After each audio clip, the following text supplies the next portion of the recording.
Hello everybody! Today I am going to show you how to finally complete our Living in the Space challenge, the first one of our Into the Void series. You have been doing a great job so far, and I am sure that you are now ready for the last and most fun part of this mission. We started our journey a few weeks ago, thinking about everything we already knew about space and then imagining how it would be to live there, in a very different environment from what we are used here on Earth.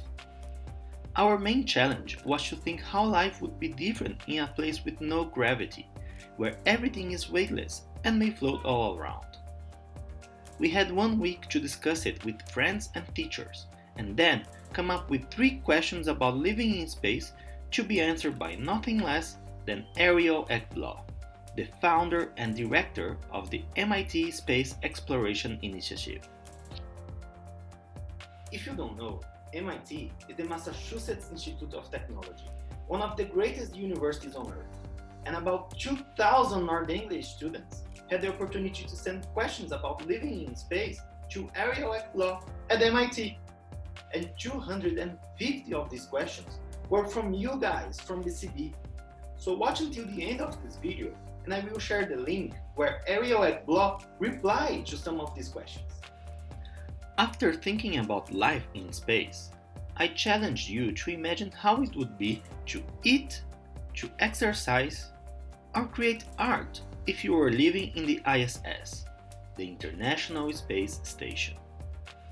I asked you to choose one of these areas and research about it, to plan a device that would help astronauts in the ISS to have a more comfortable and enjoyable experience while they are there, floating around and making some science.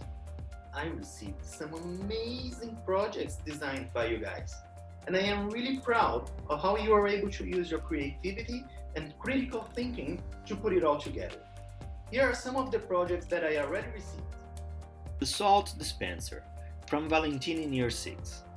This device avoids salt from floating all around and getting inside computers and other machines. She added some mini fans to her device, so when she turns it on, the fan can push the floating particles to the right direction. Then, the salt is pushed to the water and oil container. It is diluted and stick to the food surface. Very ingenious, Valentina. Surface tension is something that is very used in space. Flora and Mariana from year 4 designed a device to allow astronauts to exercise and have fun. Some stretchy strings are attached to the spacecraft to hold the ball.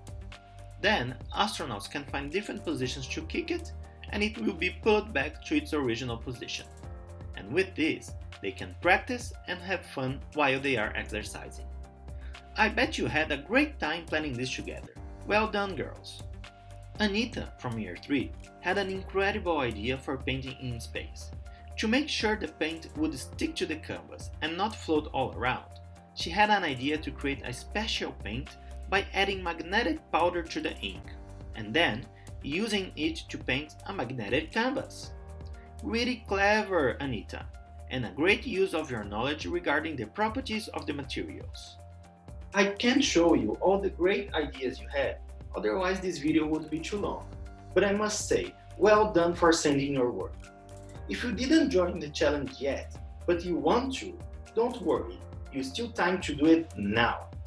Now that you already learned about space, imagined how it would be to live there, thought of a device to be used in the International Space Station, and planned how it would work to help astronauts over there, it is time to create this device. They're all research notes and the list of resources you may need, and then put your hands on to build your prototype. Prototype is an early sample or model of a product, built to test an idea, a concept, or a process. A prototype is generally used to evaluate a new design to enhance its precision. It serves to provide specification for a real working system. Spare some time to think about creating your device. If what you need is too hard to find, try to think of alternatives, like recycling materials or objects that you can reshape and reuse in a different way. film the most important steps, or take pictures of yourself building your device. You are probably going to find some questions and problems while you are doing it. Let us know what were they and how you overcame them. When you finish building your solution, try to explain what it is and how it works to your family. See what questions they will ask you and if you can answer them.